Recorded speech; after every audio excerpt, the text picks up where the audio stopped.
പുതിയൊരു വീഡിയോയിലേക്ക് എല്ലാവർക്കും സ്വാഗതം. ഇന്ന് നമ്മുടെ പച്ച കപ്പലണ്ടി വെച്ചിട്ടുള്ള ഒരു വിഭവമാണ് ഉണ്ടാക്കുന്നത്.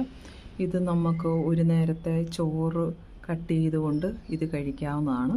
ഇത് വറക്കുമല്ല, ഞാൻ പുഴുങ്ങിയെടുക്കുകയാണ്. അതിൻ്റെ കാര്യങ്ങൾ കാണിച്ചു തരാം. നമ്മുടെ പാത്രത്തിലേക്ക് കപ്പലണ്ടി എല്ലാം ഇട്ടിട്ടുണ്ട്. എന്നിട്ട് നമുക്ക് കുറച്ച് വെള്ളം ഒഴിച്ചു കൊടുക്കാം. എന്നിട്ട് ഇത് ഒരു അരമണിക്കൂർ കുതിർക്കാൻ വെക്കുക. പറ്റുന്നവർക്കാണെങ്കിൽ 1 മണിക്കൂർ 2 മണിക്കൂറാണെങ്കിലും തലേദിവസം ആണെങ്കിലും കുതിർക്കാൻ വെച്ച് കഴിഞ്ഞാൽ കുഴപ്പമില്ല. ഇതിപ്പോൾ ഞാൻ അരമണിക്കൂറേ കുതിർത്ത് വയ്ക്കുന്നുള്ളൂ. അത് കഴിയുമ്പോൾ നമുക്ക് വേവിച്ചെടുക്കാം. നമ്മുടെ കപ്പലണ്ടിയൊക്കെ കുതിർന്ന് വന്നിട്ടുണ്ട്. നമുക്കിനി നന്നായിട്ടൊന്ന് കഴുകി വാല വെക്കാം. നമ്മുടെ കപ്പലണ്ടിയൊക്കെ കുതിർന്ന് നമ്മൾ നന്നായിട്ട് കഴുകി വാല വെച്ചിട്ടുണ്ട്. ഇനി നമുക്ക് വേവിക്കാം. നമുക്ക് കപ്പലണ്ടി കുക്കറിലേക്ക് ഇടാം. ഞാൻ കുക്കറിലാണ് വയ്ക്കുന്നത്.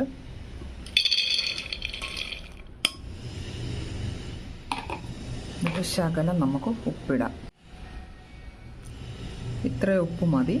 കുറച്ച് കപ്പലണ്ടിയല്ലേ ഉള്ളൂ.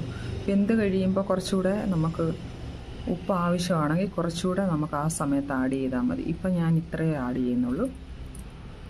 എന്നിട്ട് ഞാൻ ആവശ്യത്തിന് വെള്ളം, ആവശ്യമെന്ന് പറഞ്ഞാൽ കുറച്ച് വെള്ളം മതി നമ്മുടെ കപ്പലണ്ടി ഒന്ന് വേകാനായിട്ടുള്ളത്. ഇത്രയും വെള്ളം മതി നമുക്ക്. ഇത്രയും വെള്ളം മതി. അത് നന്നായിട്ട് ആയിക്കോളും. ഒരു 2 വിസിലിൽ നമുക്ക് വേവിച്ചെടുക്കാം. നമ്മുടെ കപ്പലണ്ടി വേകുന്ന സമയം കൊണ്ട് നമുക്ക് ഈ സാധനങ്ങളൊക്കെ ഒന്ന് റെഡിയാക്കി വെക്കാം.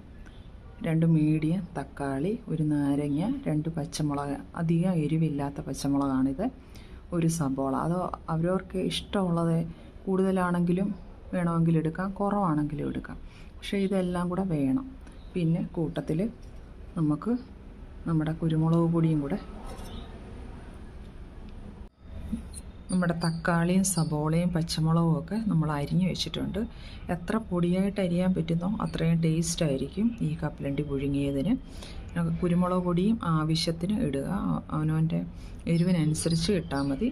പിന്നെ നമ്മുടെ നാരങ്ങയാണെങ്കിലും 2 തുള്ളി നാരങ്ങ നീര് മതിയായിരിക്കും. തക്കാളിയുടെ പുളി ഉള്ളതുകൊണ്ട് നമ്മുടെ വേവിച്ച കപ്പലണ്ടിക്ക് ഇനിയും നമുക്ക് ഉപ്പ് വേണമെങ്കിൽ കുറച്ച് നമ്മുടെ ബ്ലാക്ക് സാൾട്ട് ഇടുക.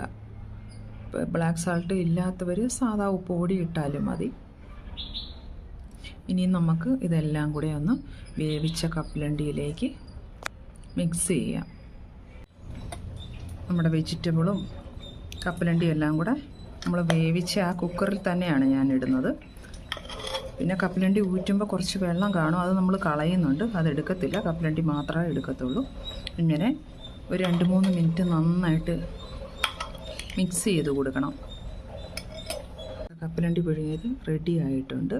എല്ലാവരും ഒന്ന് ട്രൈ ചെയ്ത് നോക്കണം. ഇത് BP, sugar, cholesterol, weight loss ഒക്കെ ആഗ്രഹിക്കുന്നവർക്കൊക്കെ ഒരു നേരത്തെ അരിയാഹാരം കട്ട് ചെയ്തുകൊണ്ട് ഇത് ഒരു നേരം കഴിക്കാവുന്നതാണ്. നല്ല ഹെൽത്തി ഫുഡാണ്.